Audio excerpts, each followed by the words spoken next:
Another Toronto Blue Jays rain delay. So we're going to do a little segment we call the best and the worst.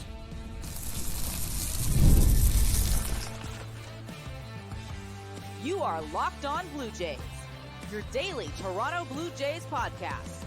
Part of the Locked On Podcast Network, your team every day.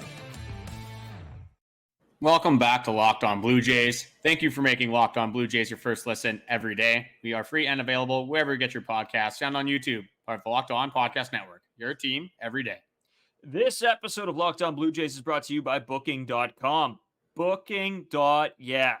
The right stay can make you a fan of any city, even with your rivals. Check out Booking.com for your stay today. I'm Braden Uwasco. He's Carter First. You can find us on Twitter, Braden5 Uwasco, Carter First 2 as well, on Instagram and TikTok at Locked On Blue Jays. As well, if you're new here or have been watching for a while and you haven't subscribed yet, drop a subscription if you're here on YouTube. Anywhere else, we appreciate listening.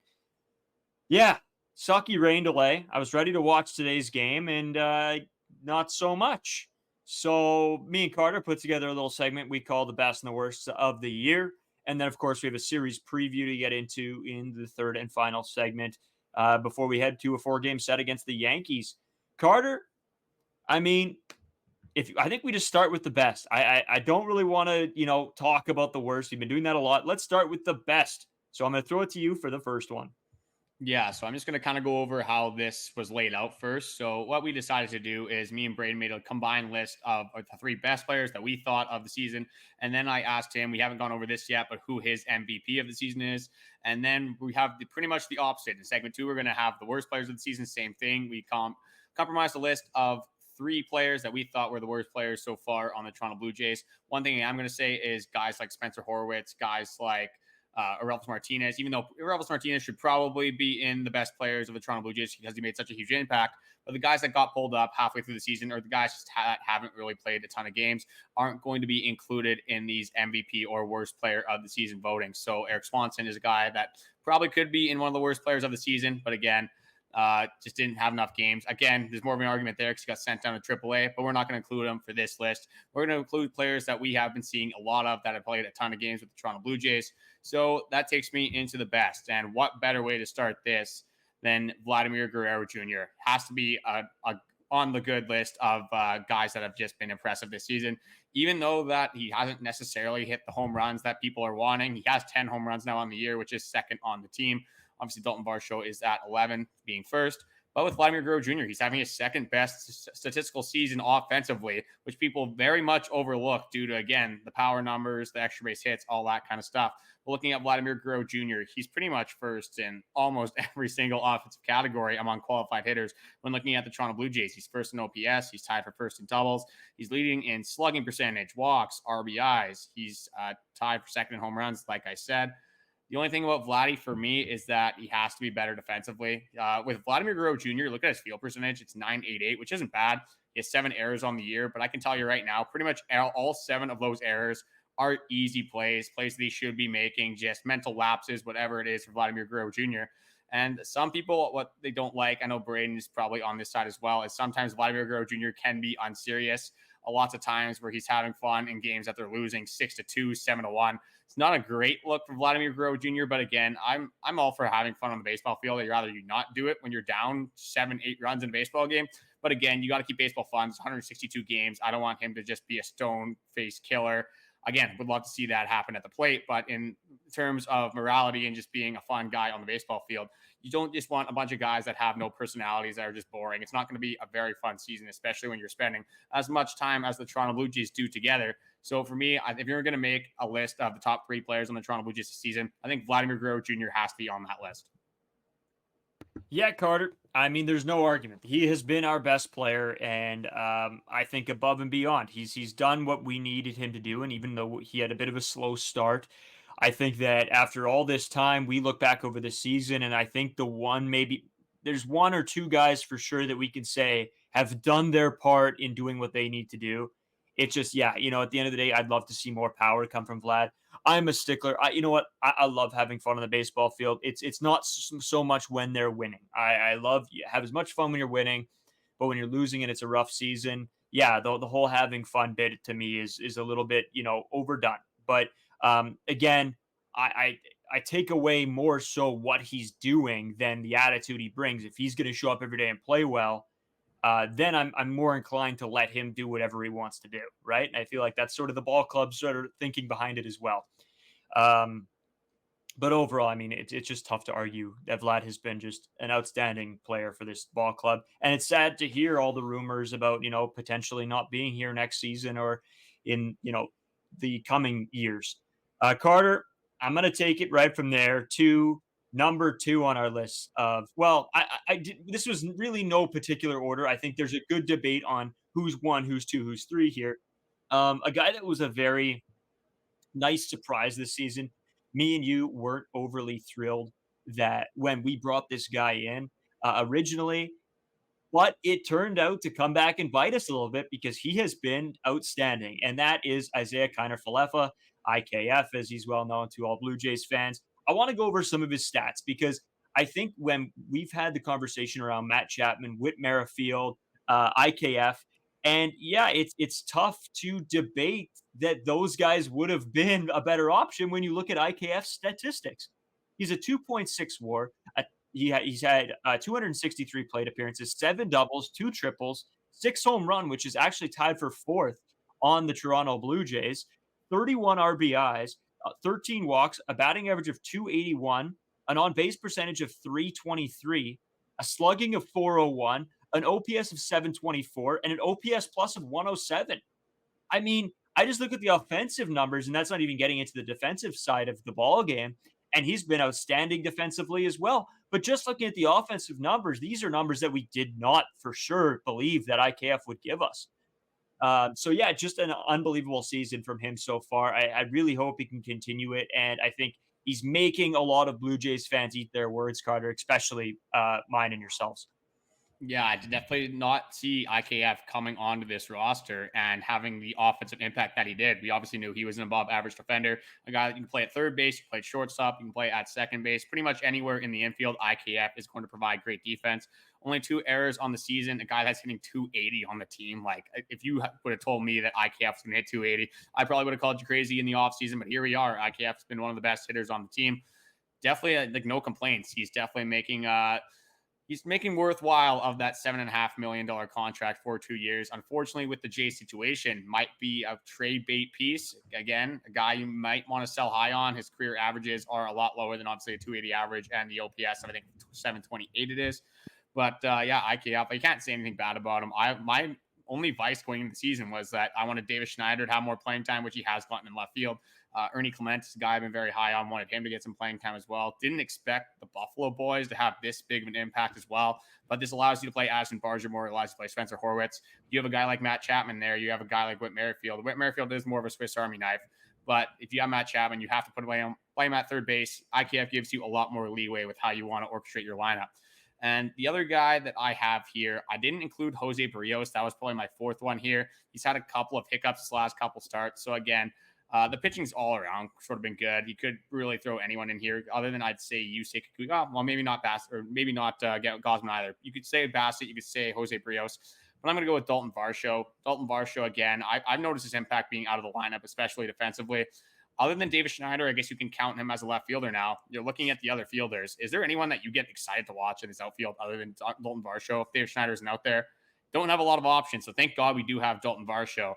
This guy just doesn't have an error on the season. He just doesn't make errors ever, it seems like. And the best thing about Dalton Varsho is he's not really – maybe this – I got to be careful how I word this. I wouldn't say Dalton Varsho is a flashy player, but that isn't because he's not good. It's because he takes such good routes to the baseball. He gets such good breaks, and he's so fast that he makes very hard defensive plays that are very low percentage of making look very easy. He just outruns all these defenders, has great jumps, like I said. A guy that is maybe still at this point one of the best defenders in the league, but still I think underrated as a defender because that's how good he is on the Toronto Blue Jays. The only thing is his offense. You're getting an above average offensive season from Dalton Varsho. The average, again, just he's never been known as an average guy. It's not great, 207. But leads the team in home runs, is tied for second in RBIs with 35. Third in doubles, he's one behind Vlad and Schneider with 14. 2.6 WAR, so he's tied with IKF, looks like, for the WAR leaders, which is actually insane when you said the IKF WAR. That's from Baseball Reference. Didn't think he'd be at a 2.6, but hey, he pretty much won that one game way back when where he had, I think it was a 5 RBI game for his career high. like I said, makes tough plays look very easy in the outfield. It's tied for first with stolen bases. Such a versatile player, a guy that, again, I don't want to compare this trade that happened recently too much yet with Gabriel Moreno Jr., obviously very young. Lourdes Gurriel Jr., I don't care about him. He can go to see the stars for all I care.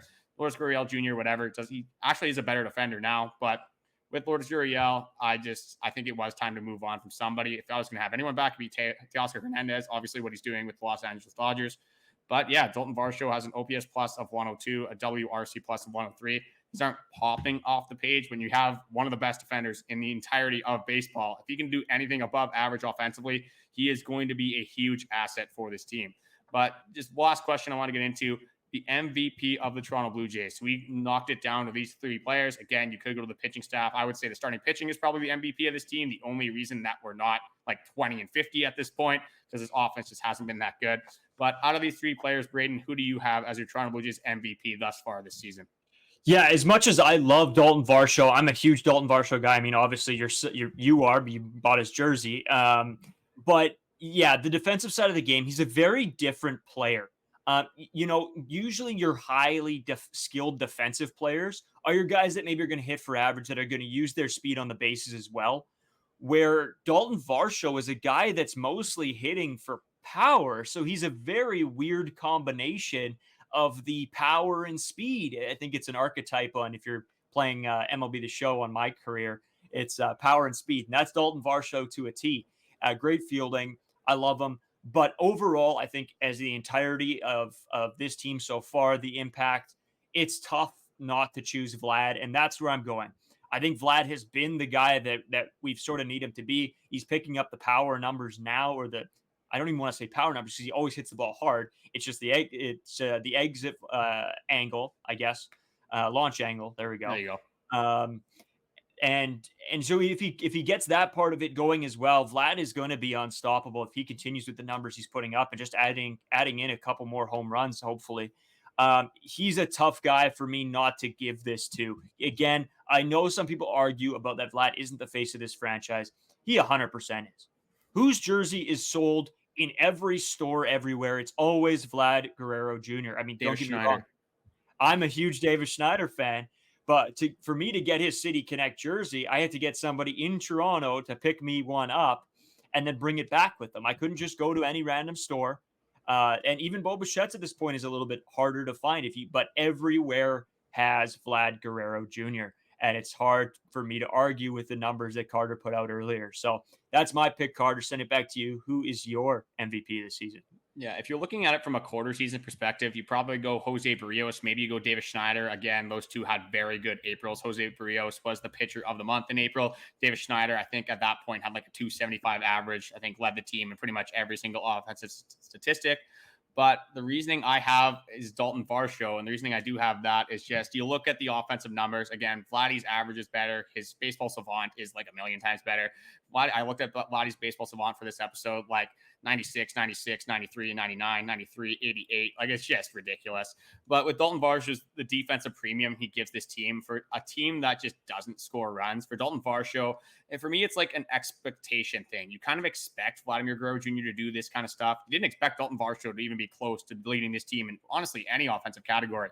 Leading the team in home runs, is very high up there in doubles, extra base hits, a guy that hits for power and has that speed combination, like you said, and is leading the league in defensive runs saved. I have to say this right now. I just can't find defensive runs saved anywhere. I know he's leading the league. I know Dalton Varsho, just from the eye test, is so good. But you can call me a dummy all you want in the comments. Where do I find defensive runs saved? I don't know. Maybe I'm an idiot. I'm just missing it. I'm overlooking it. But Dalton Varsho, again, 9 outs above average. So good defensively. Such an integral piece of this team. And right now, looking at the outfield without Dalton Varsho, George Springer, Kevin Kiermaier, and then Addison Barger or David Schneider. Again, I'll take David Schneider out of that. But with Addison Barger, not great defensively out there. Obviously, more upside. George Springer and Kevin Kiermaier, we've already talked about those two enough on this podcast. Dalton Varsho is such an integral piece of this outfield. He's the only outfielder that I actually feel okay about watching on an every single day basis. So that's why I do have Dalton Varsho. I can't hate on the Vladdy pick. Vladdy offensively, I can see that for a team that desperately needs offense. But where I'm going from is the expectation. I think Dalton Varsho is way exceeding expectations offensively, whereas Vladdy probably performing above average for me. I think that is very debatable for the people watching this podcast. You can maybe make fun of me for that take, make fun of Braden for saying Vladdy is the MVP. But I think Vladdy is definitely fair to be in that conversation. But for those reasons, I do have Dalton Varsho. So unfortunately, we did get into some positives there, and that's not the bad part. The bad part is we probably could have had 9 to 10 players go on the worst players of the season list, which is very unfortunate. You get like just rounding off a few: Bo Bichette, George Springer, Kevin Kiermaier, Tim Meza. You could have Eric Swanson on there. You can have a million people: Henny Cabrera, Alejandro Kirk. It's not good in Blue Jays land. So again, this one will probably be a little bit more of a tougher decision for us. It definitely took a lot longer to think of the negative things than the positive things for us. But overall, we're going to get into all that coming up. And unfortunately, we're going to put some bad players in the spotlight. So we're going to get into that after this. Here on Locked On Blue Jays, we pride ourselves on getting you the latest news for your team, whether it's the offseason, the draft, spring training, or the playoffs. It's really year-round. You know what else is year-round? Collection season. Just because tax season is over doesn't mean the IRS will stop coming for you for unfiled taxes. The IRS can garnish your wages, levy your bank accounts, and even seize your property. Don't let the IRS target you. Let the licensed professionals and tax experts at Tax Network USA go to bat for you. With over 14 years of experience and an A+ rating by the Better Business Bureau, Tax Network USA has saved their clients over $1 billion in tax debt. If you didn't know, $1 billion is kind of a lot of money. Whether you owe taxes, have a complicated matter that requires tax planning, or finally hit that parlay this season and need help correctly filing, call 1-800-549-1000 or visit tnusa.com/lockedon. See the link in the episode description below. This episode is also sponsored by eBay Motors, and you can take care of all your vehicular maintenance needs with our partner, eBay Motors. eBay Motors is everything you need to maintain your vehicle and level it up to peak performance. From superchargers, roof racks, exhaust kits, LED headlights, and more, whether it's speed, power, or style, eBay Motors has got you covered. With over 122 million parts for your vehicle, you'll always find exactly what you're looking for. And with eBay Guaranteed Fit, your part is guaranteed to fit your ride every time or your money back. Because with eBay Motors, you're burning rubber, not cash. With all the parts you need at the prices you want, it's easy to turn your car into the MVP and bring home that win. So if you want to be like Braden, you can use eBay Motors to keep your vehicle alive, probably for a little bit too long. I know I've told the story on the podcast, but it has been a little while. Braden just loved his lime green Mini Cooper. Like, it was actually a little bit ridiculous. I got to expose him right here, but he did cry when they smashed the living hell out of it in the junkyard. It was pretty funny, but not for Braden, obviously. Had a big emotional attachment to that vehicle. But eBay Motors helped him keep his ride or die alive for a significant period of time, probably a little bit too long. But you can keep your ride or die alive at eBay Motors by going to ebaymotors.com. It's all eligible items only. Exclusions apply. eBay Guaranteed Fit is only available for U.S. customers.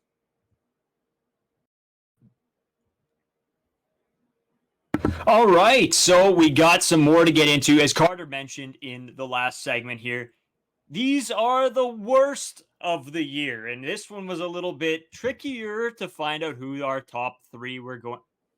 Our bottom three are going to be. We you know what? On these rain delay games and stuff happening, it sort of throws all of the plans we might have had for episodes out the window. So when we come up, we want to come up with fun ideas, make it interesting. Let us know who your guys' top three, bottom three are. We want to hear you. We want to debate you in the comments. So make sure you guys leave a comment down below. But Carter, I want to start this one because there's a guy that everyone wants to talk about. And I know we've talked about him a ton. I'm pretty sure everybody in Blue Jays land has talked about him. George Springer. George Springer. Here we go. All right. George Springer's WAR, a .2 in 300 plate appearances. He has 9 doubles, 6 home runs, which is actually tied for 4th on the team with IKF. George Springer is tied for home runs with Isaiah Kiner-Falefa. Who had this one on their bingo card this season? Let me know, because I definitely did not. He has 17 RBIs, 32 walks, a batting average of 192, an on-base percentage of 283, a slugging of 298, an OPS of 581, and an OPS plus of 68. And just for a reference, OPS plus 100 would be the average MLB player. George Springer is at 68. Take with that what you will. Carter, we've had a lot to say about him. It's just been terrible. It's just been terrible with runners in scoring position. He's been horrible. I mean, the amount of ground ball double plays or ground ball outs or strikeouts in big situations that George Springer seemingly keeps coming up in because he keeps hitting in the middle of the order, 4, 5, 6. That's going to happen. And it's happening more and more. And that's why George Springer is very frustrating to watch. But you know what? I don't want to go too much into George Springer. We've talked it to absolute death. But by far, Carter, this guy is undoubtedly, I think, the worst player on the Toronto Blue Jays. Yeah, it has not been good. Like, the only thing I can say positively about George Springer is he is making a lot of highlight reel catches in the outfield. I think he's having one of the best defensive seasons that he's ever had in his career. But again, defense on this team is just on the back burner at this point. Who really cares? And I guess he's stealing bases. I think he's like 8 for 8 in stolen bases. Congrats, George Springer. I guess when you get on base once in a blue moon, you can steal a base from time to time. But yeah, we've talked this to death. I think as part of the worst player on the team, this guy isn't a player, but you can jump in with John Schneider on that. We'll have him in the leadoff spot for way too long. He's hitting 192, and if for some reason we're consistently hitting him in the 5 spot. Does that make sense to you? Definitely does not make sense to me. There's a million other players I would rather have hit 5, even 6, even 4, even 7, even 8, even 9. If it was up to me, George Springer wouldn't even be in the lineup. But obviously, it's not up to me. I guess we're just being armchair managers again. But I think a lot of Toronto Blue Jays fans can agree that they would have a lot more fun watching the Toronto Blue Jays if George Springer was not hitting in the batting order. I think what we need is a reverse DH for George Springer. Just keep him in the field. That's it. Don't hit it all. Whatever you want to call it. Maybe call it a PH for being like a piece of whatever hitter. But again, just terrible. That's all I'm going to say. I'm leaving it at that. George Springer, John Schneider. Let's throw Ross Atkins in there too. It's absolutely horrendous. That takes me into another guy. And one thing that you said about George Springer, I think you said he had a 298 slugging percentage. My player for one of the worst this season is Kevin Kiermaier. And Kevin Kiermaier has a 299 slugging percentage. Wow. So he is actually beating out George Springer. And Kevin Kiermaier is obviously not known as a power guy. So again, expectation here is a lot different. Kevin Kiermaier, yes, you want him to hit. He's hitting 201. You want him to be better than that. But he's a defensive specialist. George Springer, a guy that's won MVP, World Series MVP, or sorry, not regular season MVP, but World Series MVP, a guy that is just usually a career above average hitter. And this season, I just fell off a cliff. But let's get into Kevin Kiermaier here. He has a 201 average, like I said, a 247 OBP, which is not great, a 299 slugging, and an OPS of 545, which is definitely worse than George Springer. But again, not a qualified hitter. George Springer's bottom 5 in OPS. I'm just ricochet shotting George Springer apparently right now too. And George Springer's also bottom 5 in average. Kevin Kiermaier, again, it's just every single stat you look at. I'm assuming George Springer's was the same thing. It's just a career worse. Again, this guy's getting older. We did predict it in our disappointing players of the season. I didn't think it'd get this bad this quickly. Kevin Kiermaier's at-bats are just ridiculous. I'll just go over some of the worst statistics in his career. So he has the worst OPS of his career by 104 points. That is not a minimal margin there. Worst average of his career by 0.16. That's nothing crazy. 51 Ks to 8 walks. That one really surprised me. I knew Kevin Kiermaier struck out a ton. I was hoping he would walk a little bit more, but I guess not. Worst K percentage in his career by 4.7. He can't hit breaking balls. He has a 151 average on that. Highest weak hit percentage of his career, and then just has some of the worst swings I have ever seen in my life. Seems like if there's a slider in the dirt, breaking ball in the dirt, Kevin Kiermaier is swinging at every single one. His out-of-zone swing percentage is up 6.9% from last season. Again, still a good defender, outs above average at 6. If I could find defensive rev saved, if I wasn't a dummy, I would also give that to you. I think it's probably pretty good as well. But again, for a team that so desperately needs offense, you can't be putting Kevin Kiermaier's bat in the lineup right now. Definitely performing underneath expectations, but still, I have to put him in some of the worst players we have seen on the Toronto Blue Jays this season. Yeah, Carter. And you know what? You talk about how bad he is on breaking balls, but this guy swinging at high fastballs above the zone makes me want to hurl myself at the wall. It is so painful watching him swing and miss at the fastball high and outside. It's consistent. I swear to God, it happens once a game, and it is so frustrating. And yes, maybe it's not the strikeout pitch that gets him, but it puts him in an 0-2 count most of the time. It's that high fastball, and then they throw something breaking in the dirt, and it gets him. And it is so frustrating to watch. Yeah, I don't know. maybe it's a debate between those two. And you know what, Carter? I'm about to throw a third guy at you that might just take the cake as worst player on the Toronto Blue Jays, and that is Tim Meza. Negative 0.7 WAR, a 6.2 ERA, 24 and 2/3 innings pitched, 17 earned runs, 3 home runs given up. His hits per nine, 11.3. His home runs per nine, 1.1. His walks per nine, 4.4. His strikeouts per nine, 5.8. And I mean, Tim Meza, he's thrown 3 4-seam fastballs all year.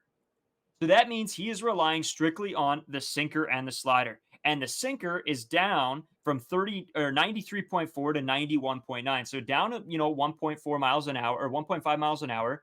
It's just not, it's not doing it when you're already not throwing super quick and you're still losing velocity. It's just not working out for this guy.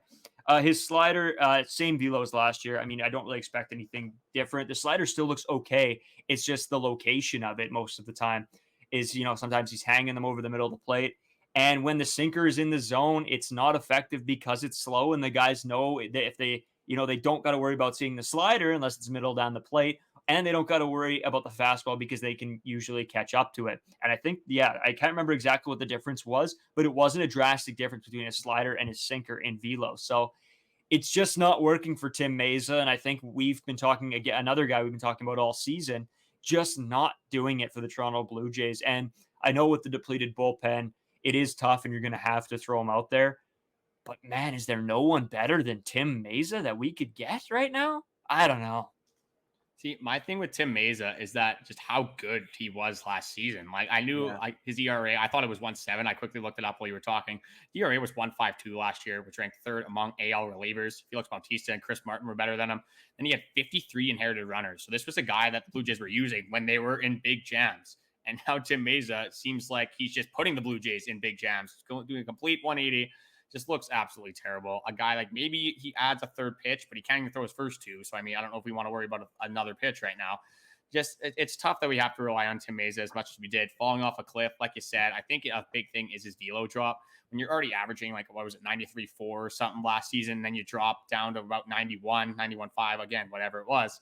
That is a significant drop off when you're already not throwing fast. If he was throwing 100 and dropped to 98, it's probably not as big of a deal. You can still get away with missing in a lot of spots. And again, 2-pitch pitchers is the big thing with Jordan Romano that I don't necessarily think is as big of a deal with Tim Meza. Again, Jordan Romano throws a little bit harder, and it's just had I wouldn't even say it's more consistent because Tim Meza has been very consistent over the last 3 seasons. But falling off a cliff, that's why I've been calling him Tim Meatza because his location's gone just out in the trash, just throwing meatballs, and that's why he's just cooking up in the cafeteria, serving the meatzas. Just a shout out to Shea Wilton there. I'm going to name drop her on the podcast if she's listening. But it's just been bad. And again, we could have threw in another 7 players on the list. Yeah. But overall, I guess I'll throw it back to you. I'll let you pick first again. Overall, out of these 3, and I'll even throw John Schneider and Ross Atkins in there if you want to briefly mention them as well, because they've probably been the worst assets on the Toronto Blue Jays this season. But overall, who's been your worst player on the Toronto Blue Jays in 2024? Oh, Carter, I don't know. I would say even with John Schneider and Ross Atkins, my least favorite, the worst player this year, still for me is George Springer. I don't think there's anybody worse. And yes, some of that is the expectation we had going in. Like I said, right? Everybody thinks with the amount of money that he's getting, what he has done in the past, I think everybody assumed George Springer would bounce back. It didn't happen. It got worse. Last year wasn't his best year either. But this year is fall off a cliff, roll down the hill, get hit by 4 cars on the way down. The rocks from the fall all fall on top of you. You get squished.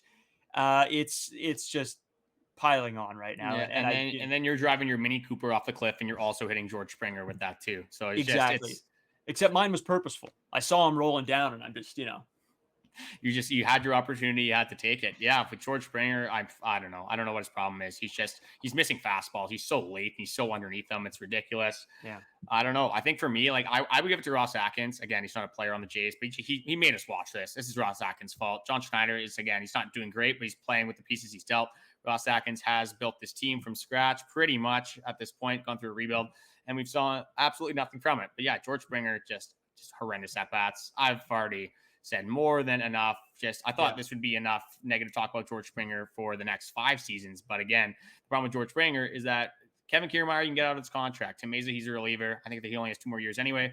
George Springer is another 2 years after this. And he's making $25 million both of those years. So that is just a huge problem to have on the Toronto Blue Jays when he's getting paid the most out of any player on the Toronto Blue Jays. And he is the worst player voted by us on the Toronto Blue Jays. That usually spells a problem. So again, leave your comments and your thoughts in the comment section, whether we're right or wrong. Did we miss somebody? You can maybe throw Alejandro Kirk. You could throw a ton of guys. Eric Swanson maybe is more deserving for this as well. Got another guy completely falling off a cliff. Well, let us know if you agree, disagree. I'm going to take this opportunity before we do head out to New York Yankees series. Oh my God, it doesn't get any better. But before we go into the New York Yankees series, Locked On 24/7 streaming channel, Locked On Sports Today, Amazon Fire TV's channel app, whether it's one of the major 4 sports, NBA, NHL, NFL, MLB, or the WNBA, college sports, whatever you want to tune into, expert analysis, very good opportunity to tune into that if you have the chance. I would suggest you guys go over there. So yeah, we got the New York Yankees. Oh God. And I looked at, we'll get into the pitching probables, but it's not looking good. We'll see if we can split a series, maybe win a series. I don't know. We'll get into what we think coming up after this little break here. Today's episode of Locked On Blue Jays is brought to you by Booking.com. Yeah. With summer travel heating up, especially travel for baseball games, it's time to explore those U.S. cities you always secretly wanted to learn more about. Yes, we're talking about our and yours rivals cities. With hotels, bed and breakfast, vacation rentals, resorts, and so much more on Booking.com, you might just find your perfect stay, even in your baseball's rival city. As I always tell you guys, me and Carter actually used Booking.com when we were booking our trip to Toronto. They do have some Canadian stuff in there as well, so take a look there. We actually used this for my New York trip as well when I went down to watch a sadly Yankees game and an actually really fun Mets game, and just amazing stays. It couldn't have been better. Really fun time. We really suggest you check this out. From hotels that overlook stadiums to family-friendly resorts, Booking.com has so many choices across the U.S. for your summer travel this MLB season. The right stay can make you a fan of any U.S. city, even your rivals. Book today on Booking.com, on the site, or in the Booking.com app. Today's episode is brought to you by LinkedIn Sales Navigator. LinkedIn Sales Navigator is a sales intelligence platform that helps professionals effectively prospect and engage high-value customers, drive higher revenue, and increase sales performance. Sales Navigator helps you target the right buyers, surface key signals such as job changes or which accounts you should prioritize, and shows you hidden allies so you can find those buyers that are most likely to convert. Fueled by LinkedIn's 1 billion member platform, Sales Navigator gives you the most up-to-date first-party data, enabling you to unlock conversations with the people that matter. Right now, you can try LinkedIn Sales Navigator and get a 60-day free trial at linkedin.com/lockedon. That's linkedin.com/lockedon for a 60-day free trial. Let LinkedIn Sales Navigator help you sell like a superstar today. Just go to linkedin.com/lockedon and get started. Oh, wow. Okay, cool. Got it right. Not used to that. Got it right. We're rolling. So, Carter, Yankees series. God, I'm not ready for it. I'm really not. We have, still a Friday show to go here. We still got a Friday show, after this one, after the first Yankees game, Carter. Little interesting thing. We're going to give you guys a little bit of a heads up. We are actually out at a friend's cabin on the Sunday to Monday, of course, of the long weekend, Canada Day, for those of you here in Canada. So we are going to have a blast. I think there's going to be fireworks. We're going to get around a golf with a bunch of buddies. So the Monday episode we'll be recording after Game 3. So it won't be, Game 3. So we won't have the Game 4 in that one, but we will maybe throw in a little added piece. Or, of course, you guys can watch for our TikToks, Instagrams, YouTube Shorts. We're going to try to get something up on those as well. The Wi-Fi out at the cabin might not be great, the service. So, I would say don't bank on that, but we will try to do a full, that game on Tuesday. But the rest of the series we are going to do on Monday. So if anything crazy happens, for sure you guys can catch it on here. But Carter, let's roll right in. I don't know if you have the pitching matchups. I got him here. Okay, I'll throw it to you for this Yankee series. Yeah, I just wanted to clarify. I know, like, we're going to be recording Monday, so the Yankee series, the fourth game, will be on the Tuesday episode. We'll probably be going over the Monday game as well, but we'll throw definitely some Tuesday of that game. The Sunday game for the Tuesday episode is what I was trying to say. Yeah. But for the TikTok reel, whatever, we're probably going to get one out for the Sunday game. I think the Wi-Fi is good enough there to probably post a reel, but definitely not enough to support a podcast with our whole setup here. But I do have the matchups here. The only thing I'm uncertain about is the Yariel Rodriguez standing. He only threw one inning today. Do they throw him out again for game one of the series? I don't know if they skip over, because the New York Yankees, obviously a very good baseball team leading the AL East.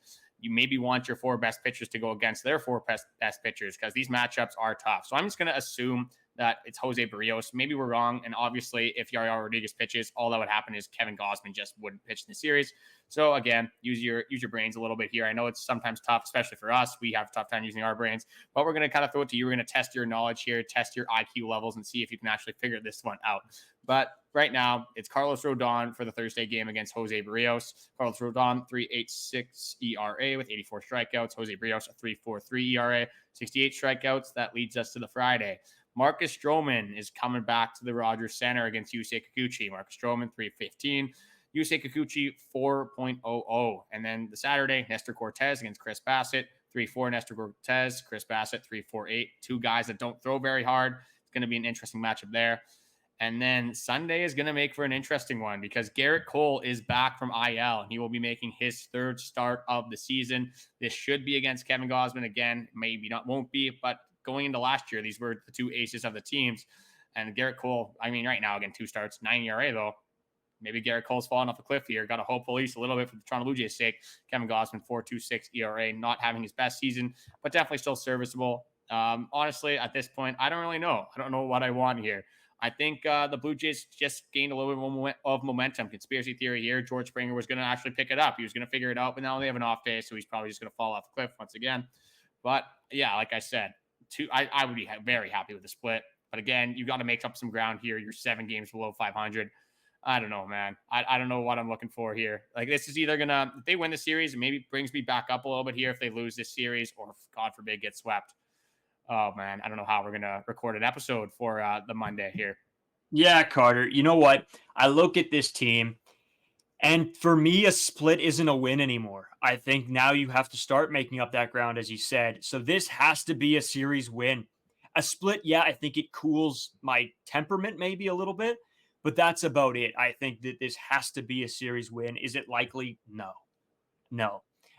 If they get swept, I don't know, Carter. I'll probably just like I don't know, set fire to my computer so I never have to do a podcast again. But of course we will have an episode. It's going to be painful.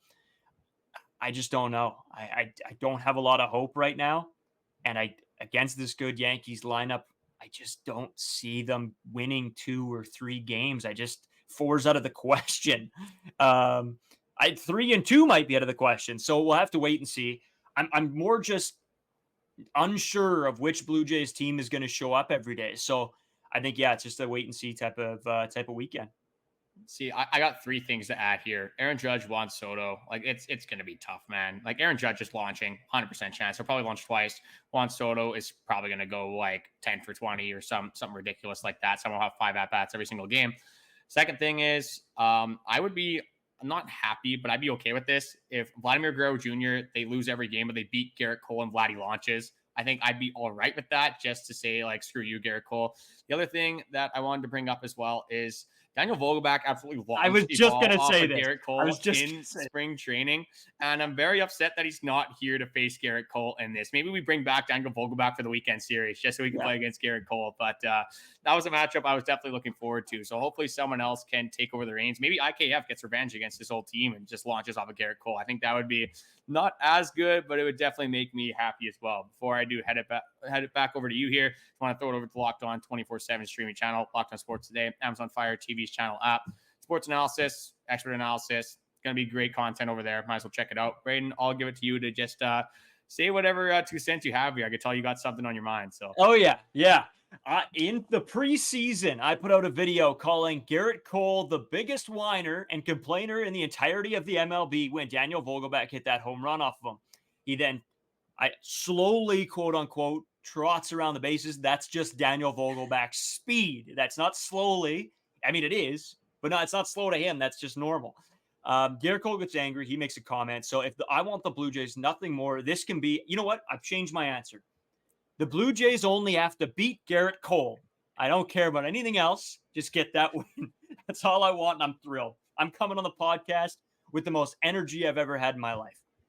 Yeah, and that would be the last game of the series. So at least at that point, we'd have something positive to talk about. Again, it would only be 1 out of 4 games, but like, we hate Garrett Cole in this podcast. We'll say it flat out. We don't like the Yankees. For me, the Yankees are my least favorite team in the league. It's not even close. Their fans, their fan base, the coaching staff, like Boone, just everything. I do love I don't love Aaron Judge, but I do respect Aaron Judge. Juan Soto's cool too to watch, but like DJ LeMahieu, like Anthony Rizzo, I'm just all completely out on these guys. But I just want to say thank you guys for watching. The likes, comments, subscribers, everything we've gotten recently is always appreciated. You have noticed that. I think we'll say 69%. It's probably gone down. I haven't checked in the last 3 days, but we'll go with 69% just for the fun of it. Of you guys have not subscribed. You guys are tuning in every single week, every single day to watch our episodes. It keeps our episodes at the top of your page, and it helps us out a ton. Let's hope for something good this weekend, whether it's just a win against Garrett Cole. Maybe it's Spencer Horwitz stays hot, IKF revenge tour. I don't know. Again, we say we don't want to look for the little positives, the minor positives, the little wins, but I don't know. We're getting to the point of the season. Hopefully we just get proven wrong and maybe the Jays can take 3 out of 4. I'm not going to say I'd be back in on the Jays after that, but that would be a huge series win, especially against the New York Yankees, and would have some bragging rights over a lot of their fans, especially Matt Bialik. But I got nothing else to say. Let's just we got one more episode. Obviously, we'll have a Thursday episode, probably recapping the first game. We do have slow pitch tomorrow, so it's gonna be tough to watch the entire game. But I'll definitely watch a recap. I know you will as well. Just want to say thank you guys for watching, and we'll talk to you guys again tomorrow.